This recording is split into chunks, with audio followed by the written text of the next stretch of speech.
So the way we work is we find a sports person who wants a podcast.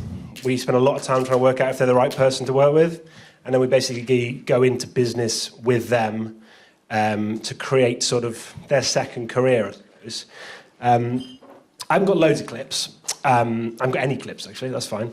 I've got notes on my phone. But if anyone's got a question, I know you've had a long day, so if you've got a question at any point, just stick your hand up and I'll kind of break away from what I'm doing and we can just have a chat that way. But I kind of wanted to focus on what sports people are like and why they make good podcasters. You've heard a lot today in terms of the sorts of people you should be working with and how it's a long old slog and you've really got to put the hours in. And kind of the good thing about sports people is, well, A, they're competitive, so they really want their podcast to be better than everyone else's, which is nice. They're used to working hard. They'll put the hours in and kind of, you know, their stamina levels are impressive. Like Geraint Thomas, Tour de France winner that we do a cycling podcast with. That is the biggest cycling podcast in the world, which he takes great pride in. He'll finish riding at the Tour de France. He'll do 5 hours on the bike up and down the Alps, and then he'll get on the massage table, and while he's on the massage table, he'll do his podcast. So he kind of fits it into his day and goes, right, this is what I need to do. It's just an extra part of his life, I suppose. The other good thing about all of these guys, to run through them, so we have a cycling podcast with Geraint Thomas. We have a golf podcast with a guy called Beef Johnston, who plays on the European Tour. We have a new rugby podcast, which launched yesterday, which was a bit of a mad scramble to get it on this screen. We didn't think the launch would go that well, but it's currently at the top of the Apple podcast charts, which is nice. We work with Joe Marler on a podcast that isn't about sport at all. It's called Things People Do. And we have a boxing podcast with former world champion George Groves. And kind of how we found all of these people, we kind of put them through the same test. The nice thing about sports people is they don't need to make money straight away, which in podcasting, as you've heard a lot today, is kind of part of the appeal for me. Like, I always go into every meeting with them and go, look, you're not going to make a penny out of this for the first 6 months. And you can tell which ones really want to do it from their reaction to that point. And in all of these examples, they've all gone, yeah, that's fine. You know, put the hours in and we'll build something and we'll kind of own something long term. There's a big drive in sports at the moment from athletes who want to own their own content. You see it a lot. So the most prominent figures, I suppose, are sort of Gary Neville, Rio Ferdinand, Ben Foster, former footballers who've gone, right, yes, I could just do a load of punditry work, or I could do all that stuff where I work for other people. But in a lot of examples, they now want to own their own channels and own their own content.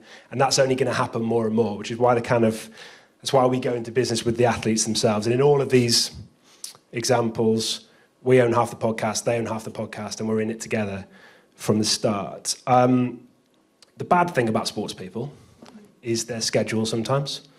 As much as Geraint will happily podcast from the massage table at the Tour de France, Joe went into England rugby camp for the World Cup. It was a 6-month camp. We didn't see him from May until November. And what that meant was we didn't think he was going to make the World Cup. He got called up about a month before and then went, right, we've got to record 6 months worth of podcasts by the time he goes off the camp. So we had to record 24 episodes in about 30 days. But he put the shift in, we got it done, and they went out every Wednesday from May to November. And then he came back in November as if he'd never been away, for the listeners anyway. So that kind of commitment level is what we always look for from people. I always think about it as, would you run a coffee shop with this person, right? Lots of sports people own coffee shops, right? It's kind of the thing they do. They've got too much money, they don't know what to do with it. But actually, what you want to know is which ones really run the coffee shop, which ones are really hands-on, which ones know how much the beans cost, which ones know where they're coming from, or how many cappuccinos they've got to sell every day. And if you can find out that, you can usually work out the ones you want to work with. Another thing, in terms of they have high standards and they have that drive, that is great for most of the time. Occasionally, when you do something really good, I think normal people, we just want to revel in it for a little bit and be like, oh, that was great. So we sold out the Palladium last year with Joe, and for the whole production team, I mean, some of them would have been sort of 22, 23, first jobs. Biggest thing they've ever done work-wise, great. Afterwards, it's like brilliant. And Joe he kept talking about the bits that weren't great. Like the 30 seconds, 40 minutes in was like, that could have been better. And it's like, that's unfortunately the downside, is they are they're very used to critiquing things, to getting in team rooms where they'll just slag each other off and go, right, we need to be better, we need to be 1% better. And it's like, that is quite exhausting. But there are enough kind of positives. And the other thing is, like, the other thing we look for is, like, would you be mates with these people? And I think we stumbled across something with our rugby podcast that launched yesterday with Dan Cole. He's kind of, and I mean this in the nicest possible way, Dan's the bigger, bald one, for anyone who doesn't know. He's kind of, he hasn't got any brand deals. He's not that marketable in your sort of traditional way, but actually that's what makes him the mate that you'd happily go to the pub with. And it's a really nice thing where he's incredibly normal. Ben Youngs is who he does it with, and they always think if you could be that person's friend, then you could probably get involved and listen to them in the conversation. I think the two that stand out in terms of the podcast industry is Peter Crouch, who I launched his podcast at the BBC, and you know, he wasn't Steven Gerrard or Frank Lampard or Wayne Rooney as a player, but he was probably the most likeable player in that generation, and that's kind of the likability factor is huge. Jimmy Anderson does a similar job on Tailenders. Now, Jimmy happens to be England's greatest ever bowler, but he's very normal, sometimes he's quite boring, but I don't think people mind that sometimes. He's like, you know, he's from Burnley, he's very, you know, you'd happily have a chat with him in your coffee shop or pub down the end of the street. And I think that is something that's really important. Just to hone in on Geraint as kind of the hometown boy here, it's an interesting example in terms of, if you look at the artwork in the top left, there's a sponsor, which is Zwift, which is a virtual cycling brand. It's like Peloton, but a bit more cycling-y. So that was huge for us because that enabled us to build communities around the podcast. You could basically ride virtually with Geraint. He'd sit in his garage, chat to you online. You could basically build this podcast community from scratch. It was during lockdown, which meant that was even more popular than I suppose it would have been any other time. Geraint, his cycling club, they have their own kit. They have jerseys that people wear in real life, which is lovely. There are kind of designated coffee shops around the country which people stop off at and go, I heard about you and the Geraint Thomas Cycling Club. There's everything from merchandise. We did 2 live shows last year. One of them was at the New Theatre in Cardiff, was sold out very quickly. One of them was in London, again sold out. The plan is to do 7 of those at the end of this year. That show's going to take us to places like Antwerp and Amsterdam and San Diego, and there's lots of exciting things around that. And that show is 3 years old, so that's kind of the trajectory we try and take all of our shows on.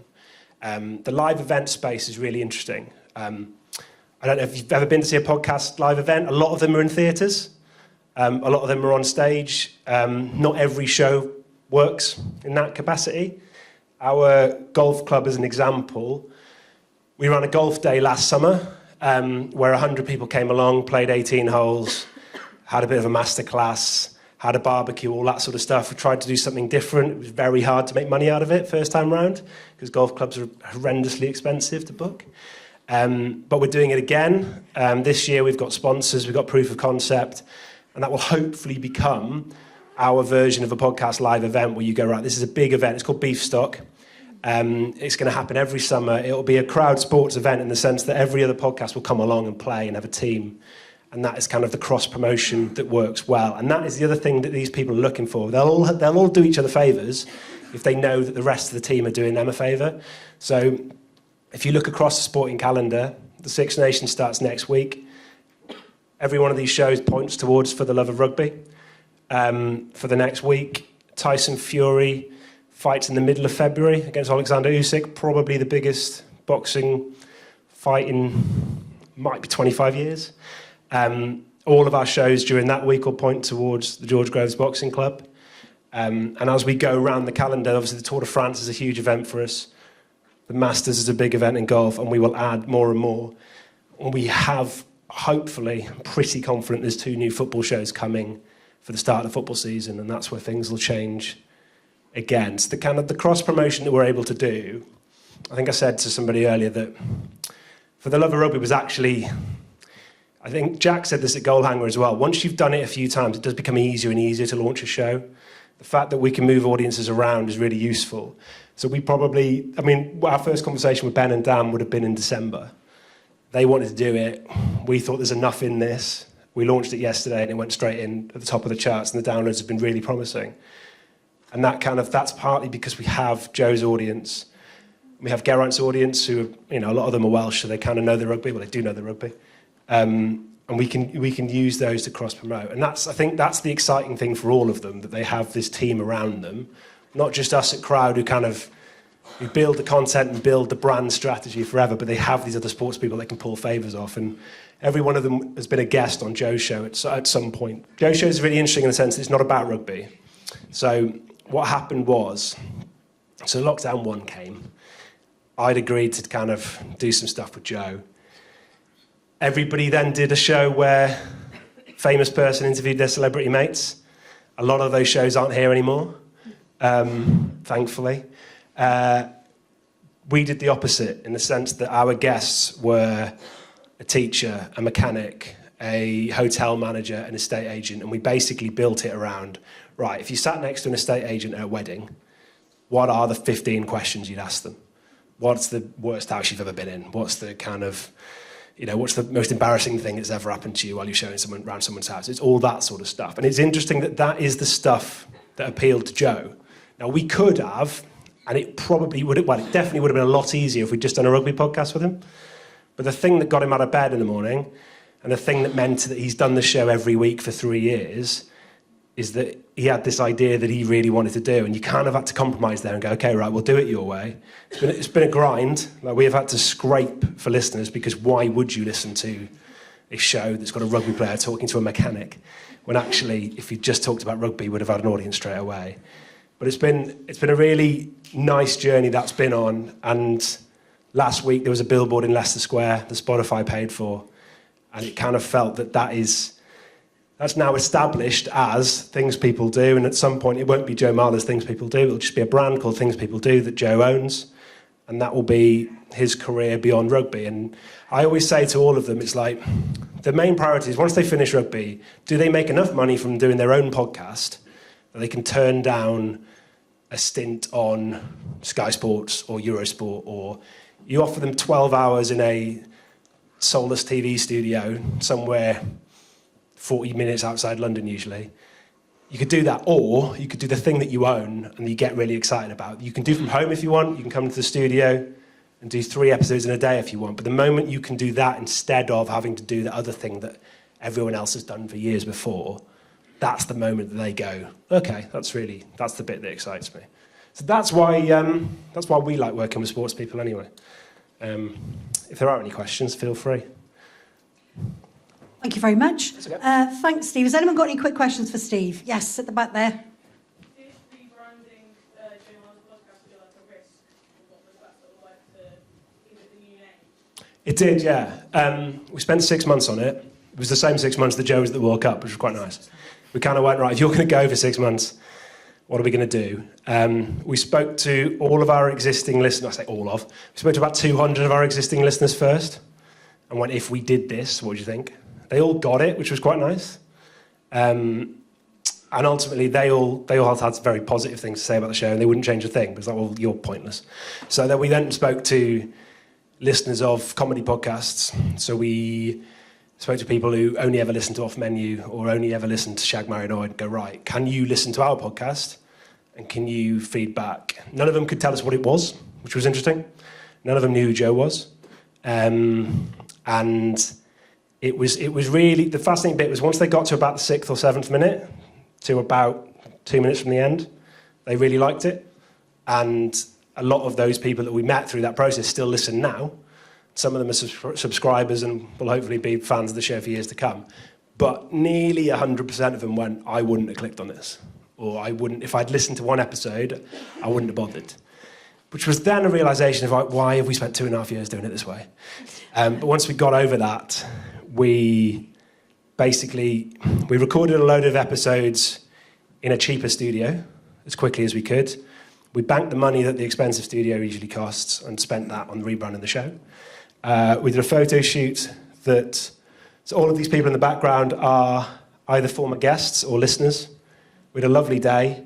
spent too much money, and that was kind of the end result. And it took us a long time to get there, but we kind of got away. Ultimately now, if you listen to an episode now, the idea is within a minute, you know exactly what the show is.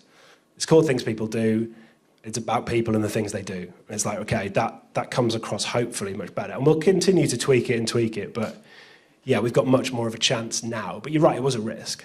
Like, the downloads have slowly gone up. It was a bit of an iOS story over Christmas where Apple just slashed a lot of everyone's downloads. But if you ignore that bit, they have gone up, yeah, which is nice. Anyone else got anything for Steve?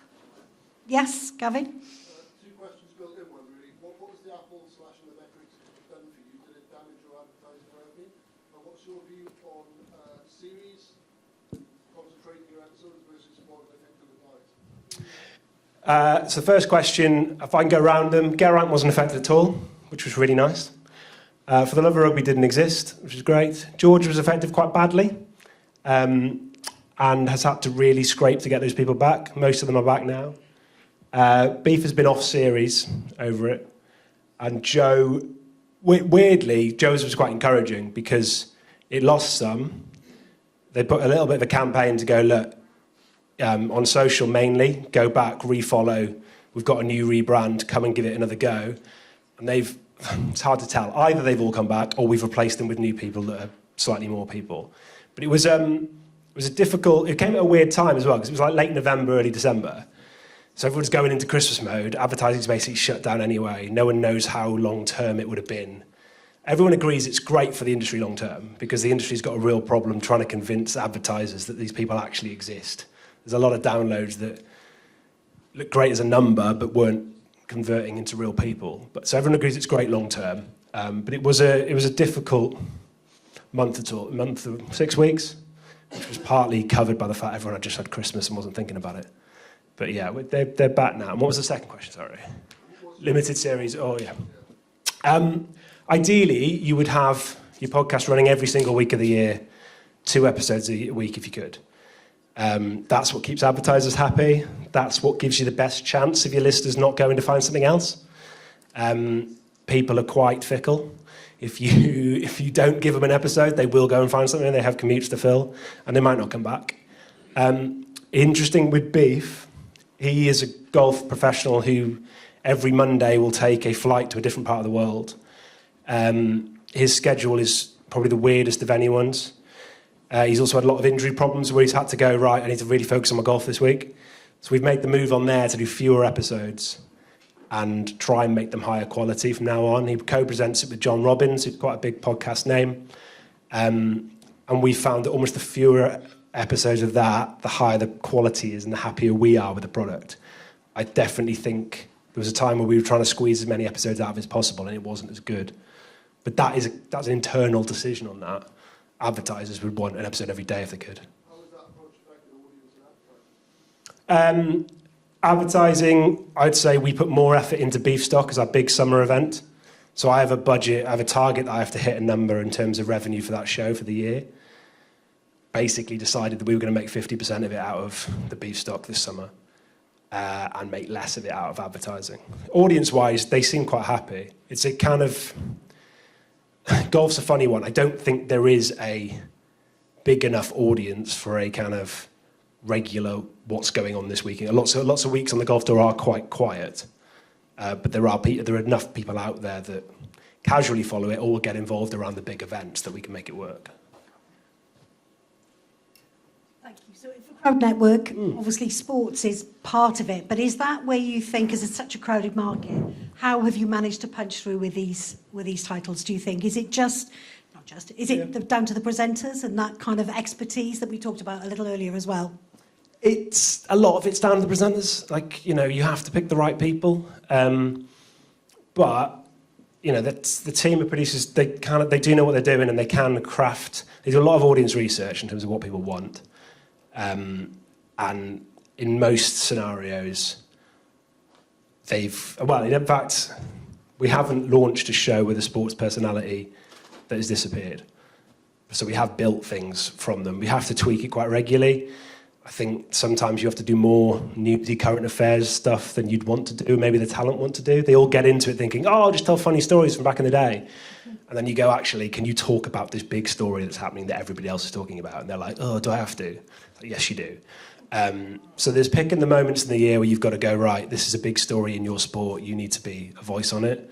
And it's kind of picking the moments where you just go, go and tell funny stories. And so it's kind of, there's a lot of tactics at play around that. But I also think cross-promotion is a big thing, particularly in sort of sport. Because, you know, most people have their favourite sport and might listen to 3 rugby podcasts every week. But you can get them into a boxing podcast for maybe 3 weeks of the year.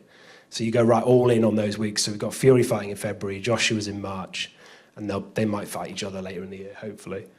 And you kind of go, right, those are our weeks to pounce, and you kind of build a production resource around that. So sometimes some of the shows just tick along, and then sometimes it's like, right, or everyone's on that show this week because it's a big deal. Steve, thank you very much indeed. Thank you. Thank you all. Thank you very much.